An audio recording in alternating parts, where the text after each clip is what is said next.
जय गणेश जी की। एक बार महादेव जी पार्वती सहित नर्मदा के तट पर गए। वहां एक सुंदर स्थान पर पार्वती जी ने महादेव जी के साथ चौपड़ खेलने की इच्छा व्यक्त की। तब शिव जी ने कहा, हमारी हार जीत का साक्षी कौन होगा? पार्वती ने तत्काल वहां की घास के तिनके बटोरकर एक पुतला बनाया और उसमें प्राण प्रतिष्ठा करके उनसे कहा, बेटा, हम चौपड़ खेलना चाहते हैं, किंतु यहाँ हार जीत का साक्षी कोई नहीं है। अतः खेल के अंत में तुम हमारी हार जीत के साक्षी होकर बताना कि हम में से कौन जीता और कौन हारा। खेल आरंभ हुआ। देवयोग से तीनों बार पार्वती जी ही जीती। जब अंत में बालक से हार जीत का निर्णय कराया गया तो उसने महादेव जी को विजयी बताया।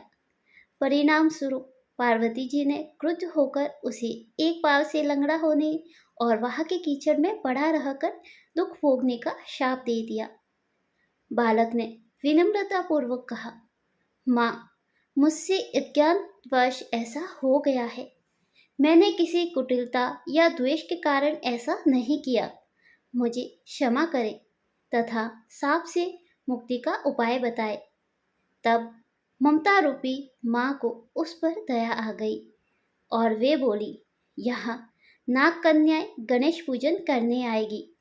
उनके उपदेश से तुम गणेश व्रत करके मुझे प्राप्त करोगे। इतना कहकर वे कैलाश पर्वत पर चली गई। एक वर्ष बाद वहाँ श्रावण में नाग कन्याएं गणेश पूजन के लिए आई। नाग कन्याओं ने गणेश व्रत करके उस बालक को भी व्रत की विधि बताई। तत्पश्चात बालक ने 12 दिन तक श्री गणेश जी का व्रत किया। तब गणेश जी ने उसे दर्शन देकर कहा, मैं तुम्हारे व्रत से प्रसन्न हूँ, मनोवांछित वर मांगो।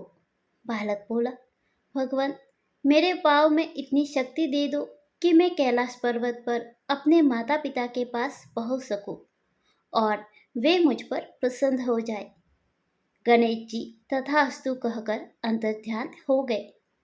बालक भगवान शिव के चरणों में पहुंच गया। शिव जी ने उनसे वहां तक पहुंचने के साधन के बारे में पूछा। तब बालक ने सारी कथा शिव जी को सुना दी। उधर इसी दिन से अप्रसन्न होकर पार्वती जी शिव जी से भी विमुख हो गई थी।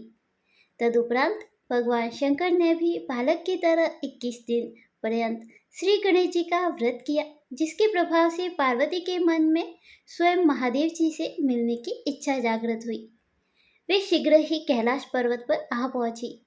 वहां पहुंचकर पार्वती जी ने शिव जी से पूछा, भगवान, आपने ऐसा कौन सा उपाय किया जिसके फलस्वरूप मैं आपके पास भागी भागी आ गई हूँ? शिव जी ने गणेश व्रत का इतिहास उनसे कह दिया। तब पार्वती जी ने अपने पुत्र कार्तिकेय से मिलने की इच्छा से 21 दिन पर्यंत 21-21 की संख्या में दूर्वा, पुष्प तथा लड्डुओं से गणेश जी का पूजन किया। 21वें दिन कार्तिकेय स्वयं ही पार्वती जी से आ मिले। उन्होंने भी माँ के मुख से इस व्रत का महात्म्य सुनकर व्रत किया। कार्तिकेय ने यही व्रत विश्वामित्र जी को बताया। विश्वामित्र जी ने व्रत करके गणेश जी से जन्म से मुक्त होकर ब्रह्म ऋषि होने का वर मांगा। गणेश जी ने उनकी मनोकामना पूर्ण की। ऐसे है श्री गणेश जी, जो सबकी मनोकामनाएं पूरी करते हैं। जय श्री गणेश। हैप्पी गणेश चतुर्थी।